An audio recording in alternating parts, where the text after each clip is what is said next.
sortir de la crise, c'est d'accepter l'épreuve. C'est pas de la rejeter, mais c'est de dire, OK, comment je peux être en paix avec, oser demander de l'aide et avoir confiance en la vie.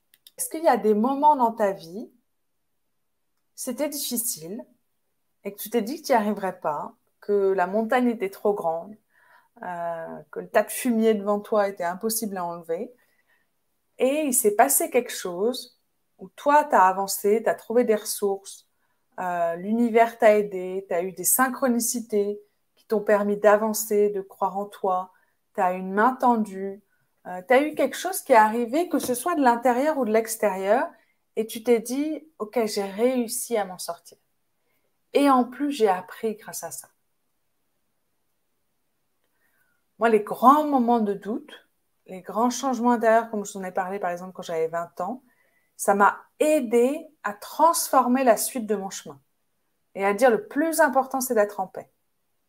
Et 6 mois après, j'arrivais à dialoguer avec mon âme, à être dans ce silence intérieur, à poser une question à mon âme, à recevoir ses réponses, alors que c'était impossible avant. Et si j'avais pas pris ce chemin-là, ben, ça serait impossible aujourd'hui que j'enseigne comment communiquer avec l'âme. Donc certains de tes grands moments et grandes épreuves, c'est comme si tu as réussi à traverser et tu as réussi à avoir cette foi en la vie. Peut-être que ça peut être aussi, à un moment, tu as eu un énorme doute, tu as eu une épreuve que tu pensais insurmontable et il s'est passé un moment de grâce. J'ai une amie où son papa est tombé malade et en plus elle l'a pris chez elle, elle s'en est occupée. Et elle l'a vu comme un moment de grâce, un moment où elle se reconnectait à, OK, qu'est-ce qui est essentiel? Comment je peux avoir du temps avec mon papa à ce moment-là? Comment je peux l'accompagner? Comment je peux être connectée à la célébration de la vie sous toutes ses formes, être plus en paix avec sa propre mort. Et là, c'est comme si elle se dit, OK, à chaque épreuve, je peux avoir cette foi en la vie et rendre grâce à la vie. Ok, donc voie parallèle. Autrefois, j'avais une confiance infinie en la vie. Maintenant, j'ai peur de l'avenir qui me paraît incertain. Donc là, rappelle-toi les moments où tu avais eu cette confiance en la vie. Parce que comme tu l'as déjà à l'intérieur de toi, à travers une expérience, tu peux te le rappeler, le ressentir à l'intérieur de toi.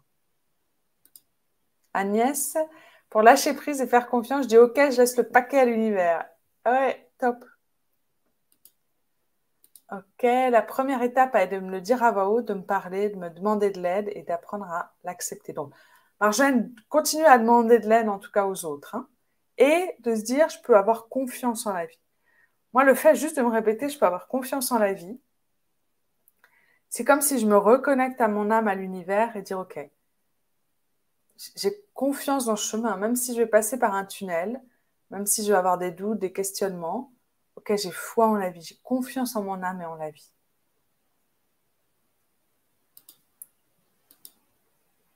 Pour être vraiment dans l'empathie, être humain, savoir se mettre à la place d'eux, il faut forcément être passé par des épreuves de vie. Et souvent, les bénévoles en association sont exemplaires. Alors, je ne sais pas si tu accompagnes ou tu es en association, Lorraine. C'est sûr que quand on a traversé une épreuve et qu'on l'a transcendée en quelque sorte, on peut la transmettre aux autres. Par contre, après, pour moi, l'empathie, c'est aussi être à l'écoute des besoins de l'autre, même si je n'ai pas vécu son expérience. Ok, donc confiance en la vie. Donc rappelle-toi les moments où tu as eu cette confiance en la vie, ou juste te rappeler, je peux avoir confiance en la vie.